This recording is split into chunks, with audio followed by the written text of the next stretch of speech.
독도하심으로 9월 12일 월요일 새벽 기도회 시작합니다.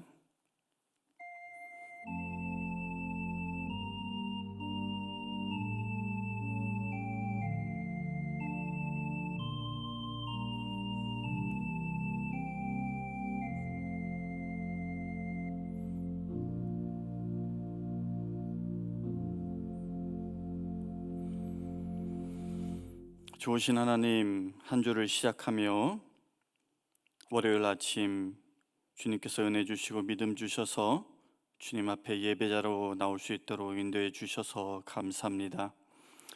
이 시간 흩어져 드리는 예배이지만 주님, 우리 모두를 성령으로 묶어 주셔서 한 마음 한 뜻으로 온 마음을 다하여 예배할 수 있도록 도와주시옵소서. 오늘도 주시는 말씀을 겸손한 마음으로 받기 원합니다. 말씀을 통하여 나를 향한 하나님의 그 사랑을 다시 한번 느끼게 하시고 세상을 살아갈 때에 흔들리지 않고 믿음 가운데 주님과 동행하며 주님의 뜻을 이루어가며 살아가는 우리 모두가 될 수 있도록 축복하여 주시옵소서. 예배 시종을 주님께 의탁하옵고 거룩하신 예수님 이름으로 기도합니다. 아멘. 다 같이 찬송가 497장 찬송하겠습니다.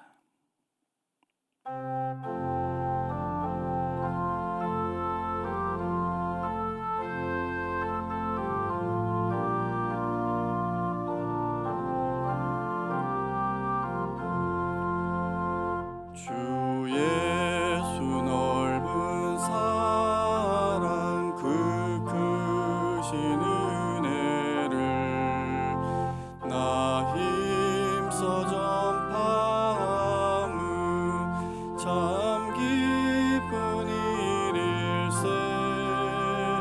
주 예수 복된 말씀 생명과 진리요 내 맘의 갈급함을 다 채워주시네. 예부터 전한 말씀 주 예수 크신 사랑 나 항상 전파하기 참 기뻐하도다. 이 말씀 전할 때에 내 맘이 기쁘고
오늘 우리에게 주시는 하나님의 말씀 로마서 10장 1절에서 4절까지만 봉독하겠습니다. 로마서 10장 1절에서 4절. 형제들아, 내 마음에 원하는 바와 하나님께 구하는 바는 이스라엘을 위함이니 곧 그들로 구원을 받게 함이라. 내가 증언하노니 그들이 하나님께 열심히 있으나 올바른 지식을 따른 것이 아니니라. 하나님의 의를 모르고 자기 의를 세우려고 힘써 하나님의 의에 복종하지 아니하였느니라. 그리스도는 모든 믿는 자에게 의를 이루기 위하여 율법의 마침이 되시니라. 하나님의 말씀입니다. 오늘 본문에서 사도 바울은 이스라엘 동족들이 정말로 구원받기를 원한다라는 그 간구를 담아서 말씀을 시작하고 있습니다. 1절에 보면 형제들아, 내 마음에 원하는 바와 하나님께 구하는 바는 이스라엘을 위함이니 곧 그들로 구원을 받게 함이라. 오늘 본문만이 아니라 이미 9장 3절에서도 바울은 저들이 구원을 받을 수만 있다면 차라리 내가 저주를 받아서 그리스도에게서 끊어질지라도 그것을 달게 받겠다라고 할 정도로 동족들을 향한 구령의 마음이 간절했던 자였습니다. 그런데 이스라엘 입장에서 들으면 이것은 굉장히 불쾌하고 자존심 상하는 말이지 않을까 싶습니다. 왜냐하면 이스라엘, 즉 유대인들이 누구입니까? 하나님의 선민 아브라함으로부터 시작해서 수십 대에 걸쳐 하나님의 백성이라고 그렇게 자부하며 살아온 자들이잖아요. 우리도 집안이 몇 대째 믿는 집안이다라고 하면은 나름 뿌듯하고 자랑스러워 하는데, 이거는 몇 대도 아니고 마태복음의 족보만 보면은 이미 14대씩 세 개 그룹으로 기록되어 있으니까 바울이 말하는 지금의 유대인들은 좋기 40대가 훌쩍 넘는 그런 모태신앙 가문의 사람들이었으니 그런 저들이 하나님을 통해 구원받는다라는 것을 몰랐을까요? 그런데 거기다 대고 나는 너희가 구원받기를 원한다라고 하니 유대인 입장에서는 아마 미친 소리지 않았을까 싶습니다. 저들이 볼 때는 돌로 쳐 죽여도 시원치 않을 만큼 그렇게 말도 안 되는 소리를 바울이 하고 있는 것이죠. 그러나 바울은 저들이 구원받을 대상임을 분명히 했는데 그 배경이 2절에 나옵니다. 내가 증언하노니 그들이 하나님께 열심히 있으나 올바른 지식을 따른 것이 아니니라. 유대인들은 하나님을 섬기는 일에 열심히 있었습니다. 그러나 그 열심은 올바른 지식에 따른 것이 아니다라고 바울은 얘기하고 있습니다. 사실 이것은 바울이 먼저 경험한 것이었어요. 바울은 누구보다 하나님께 열심히 있었던 자였죠. 그러나 그가 회심을 하고 영의 눈을 뜨고 나니 그가 알았던 그 지식이 올바른 것이 아니었다라는 것을 깨달았습니다. 평생 하나님을 위해서 한 것이 사실은 하나님을 위한 게 아니라 오히려 하나님을 대적한 것이었구나, 이거를 알게 된 거죠. 마치 광신도처럼 그렇게 살아온 자신을 보게 된 것입니다. 잘못된 종교적 열심, 이것이 얼마나 무서운 것인지 단적으로 보여주는 사건이 최근에 뉴스 보도를 통해 알려졌습니다. 지난 4월 브라질의 돌라라 오아시스라고 하는 농장에서 한국 어린이 5명이 사망한 사건인데요. 처음에는 수많은 사건 사고 중에 하나 정도로 아이들의 죽음을 그저 안타까운 마음으로만 보고 말았습니다.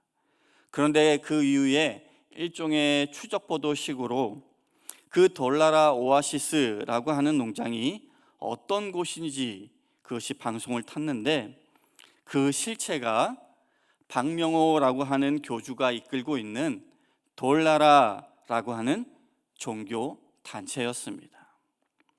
말도 안 되는 교리로 교주 스스로가 자칭 예수라고 하고, 그 농장 안에서 함께 공동 거주하는 신도들은 그를 정말로 하나님인 양, 예수님인 양 그렇게 받들고 섬기는 모습이 지난 PD수첩에서 방영되었는데, 그 구체적인 내용은 차마 제 입으로 전하기에 너무나도 부끄럽고 처참하고 끔찍한 것이었습니다. 그들은 하나님께 열심을 다하는 것이다 라고 주장하지만 그것은 분명 잘못된 지식에 따른 것이기에 그들은 결코 구원을 얻을 수 없는 그 길에 서고 만 것이죠. 거기서 집단 생활하면서 교주를 열심을 다해 섬기는 자들은 아무것도 모르는 어린아이들, 그들이 천국에 들어갈 기회마저 빼앗아버리고, 그렇게 거기에 살고 있는 모두가 사망의 법 아래 살아가는 그런 자들일 뿐이었습니다. 유대인들도 크게 다르지 않았습니다. 저들은 하나님에 대한 열심이 있었지만 그것이 바른 지식에 근거한 열심이 아니었기 때문에 방금 말씀드린 돌나라와 같은 사이비 또는 이단이라고 하기에는 지나치다 할 수 있겠지만 그 결과는 거의 같습니다. 유대인, 보다 정확하게 말하면 유대인 그리스도인들 중에는 여전히 예수님을 통한 그 구원의 길을 거부하는 동족들이 있었습니다. 그렇게 문제는 무엇이었냐면은 그들이 자기뿐만 아니라 다른 자들도 천국에 들어가지 못하게 하는 그런 돌나라 광신도와 같은 똑같은 일을 저지르고 있었던 거죠. 그런데 이것은 돌나라나 유대인들만의 이야기가 아닙니다. 우리에게도 얼마든지 해당될 수 있는 이야기입니다. 교회 내에도 열심히 대단한 분들이 적지 않습니다. 신앙적인 면보다 사역이나 일에 있어서 열심인 분들이 있죠. 또 가정, 남편이나 아내, 자녀들에겐 소홀한데 교회에는 굉장히 열심인 분이 있습니다. 또한 목회자에게 유독 열심인 분들도 있습니다. 잘 알고 계시죠? 이렇게 생각해 보시면 어떨까 싶습니다. 누군가가 성도님에게 열심이 있어요. 그런데 그 열심이 성도님에 대한 올바른 지식에 따른 것이 아닌 열심이라고 한다면 어떨까요? 젊은 남녀 사이에서 한 상대가 다른 상대에게 일종의 스토커가 되는 그런 것이 그 한 예가 아닐까 싶습니다. 얼마 전에 어느 상담 프로그램을 본 적이 있는데요, 한 여성 출연자가 20여 년간의 남편과의 그 결혼 생활 속에서 꾹꾹 눌러 담아왔던 서운하고 섭섭했던 그 마음을 상담하는 분에게 토로했던 방송이었습니다. 자기는 남편을 너무너무 사랑해서 이렇게 저렇게 남편을 위로해주고 격려해주고 응원해 주었는데, 한마디로 남편에게 최선을 다하고 열심을 다했는데 남편의 돌아오는 반응은 굉장히 시큰둥하고 자기의 기대와 많이 달랐다라는 거였어요. 그러자 상담하는 분이 그 여자분에게 혹시 그런 방식이 남편에게 정말로 도움이 조금이라도 되었는지 물어본 적이 있었는지 물어봤어요. 남편이 그런 방식을 좋아하는 사람이냐라고 묻자 여자분이 깜짝 놀라면서 한 번도 그런 걸 묻지 않았다고, 자기는 그저 자기 생각에 열심을 다하면 남편이 좋아하겠거니 그렇게 생각했다라는 거였습니다. 한마디로 남편에 대한 열심이 남편에 대한 올바른 지식에 따른 것이 아니었던 거죠. 부부 사이의 문제는 저렇게 상담받고 나면 나아질 수 있는 가능성이 있지만, 문제는 종교적 열심을 다한다라는 것이 올바른 지식에 근거하지 않으면 이것만큼 위험한 것이 없다라는 겁니다. 아까 언급했던 그 돌나라 종교 집단처럼 말이죠. 그러면 유대인들은 도대체 무엇에 열심을 낸 것일까요? 그들의 열심이 근거한 그 지식이란 어떤 것이었던가요? 앞서 말씀드린 것처럼 유대 그리스도인들 중에는 여전히 예수님을 통한 구원의 길을 거부하는 사람들이 있었습니다. 왜 거부했냐면은 율법의 목적을 제대로 이해하지 못했기 때문이었습니다. 율법의 핵심을 놓쳤습니다. 그들은 자기의 의를 세우는 데만 열심이었던 거죠. 이 자기의를 바울은 3절에서 하나님의 의와 비교해서 언급하고 있습니다. 유대인들은 자기의, 인간의 특권, 선민사상이나 자기들의 어떤 행위에 기초한 의를 세우는 데만 힘썼습니다. 즉 율법 준수로 의를 얻으려는데 열심이었던 거죠. 반면에 하나님의 의는 몰랐을 뿐더러 복종하지 않았다라고 바울이 얘기하고 있습니다. 예수 그리스도를 믿기만 하면 순전히 은혜로 의롭다 여겨주시고 구원해 주시는 그 하나님의 의를 유대인들은 몰랐다라고 하고 있는 겁니다. 하지만 정말 몰랐냐? 사실은 몰랐다라고 하는 말은 누가 알려주지 않아서 몰랐다라는 것이 아니라 그런 하나님의 의는 인정하지 않기로 선택했기 때문에 몰랐다라는 거예요. 왜냐? 그 하나님의 의는 너무 쉽고 간단하거든요. 그런 방식으로 이방인들과 자기들이 똑같이 구원받는 게 자존심 상하고 불쾌하고, 그래도 우리는 오랫동안 율법을 받아서 나름대로 그 율법을 지키려고 애써 살아왔는데 그것은 조금 더 인정해 주지 않고 그저 믿으면 구원받는다라고 하니 얼마나 그렇겠습니까? 봉독해 드리진 않았지만 오늘 10장 9절 10절에 보면 내가 만일 내 입으로 예수를 주로 시인하며 또 하나님께서 그를 죽은 자 가운데서 살리신 것을 내 마음에 믿으면 구원을 받으리라. 사람이 마음으로 믿어 의에 이르고 입으로 시인하여 구원에 이르느니라. 물론 진실된 고백이어야겠지만 이 차별 없는, 유대인과 이방인들을 차별하지 않는 이 구원의 방법이 유대인 입장에서는 도무지 받아들여지지 않았던 겁니다. 그러니 하나님의 의를 복종하지 않는 것, 당연한 수순이겠죠. 4절에서 바울은 예수님이 율법의 마침이라고 했습니다. 이 말은 그리스도께서 의에 이르는 수단으로서의 율법을 종결하셨다라는 그 뜻이 아닙니다. 왜냐하면 율법은 단 한 번도 그런 수단이었던 적이 없기 때문이에요. 여기서 마침이라는 말은 예수님이 율법이 항상 지향해온 그 목표 또는 목적지라는 의미입니다. 다른 말로 하면 율법은 그리스도를 믿는 그 믿음으로 안내하는 이정표였던 거죠.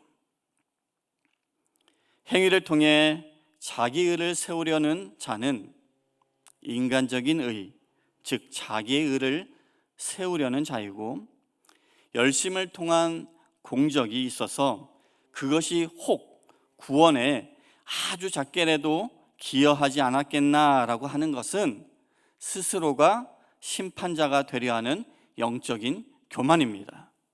또한 죄인의 구원을 위한 그리스도의 그 구속의 은혜를 저버리는 행위입니다. 성도는 절대로 행위에 의해서가 아니라 하나님의 무조건적인 은혜로만 구원받습니다. 이 진리를 믿고 하나님 베풀어 주신 그 은혜에 감사하며 구원의 확신 가운데 살아가는 우리 모두가 될 수 있기를 주님의 이름으로 간절히 축원합니다. 기도하겠습니다.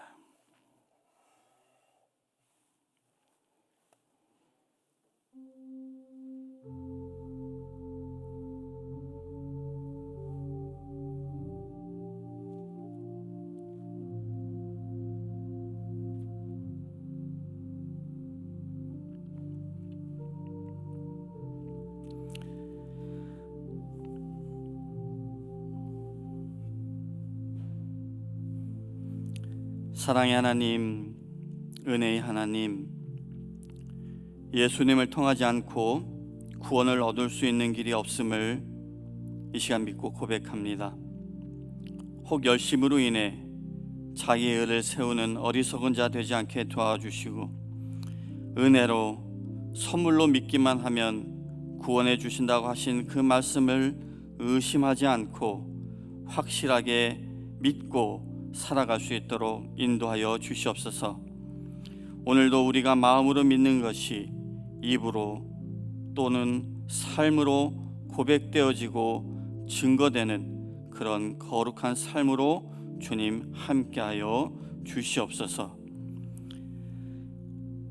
이제는 우리 주 예수 그리스도의 은혜와 하나님 아버지의 그 크신 사랑과 성령님의 감화감동 교통 역사하심이 오늘도 말씀 가운데 거하며 살아가기를 소원하는 모든 성도님들 머리 위에 지금부터 영원까지 함께 하시기를 간절히 축원하옵나이다. 아멘.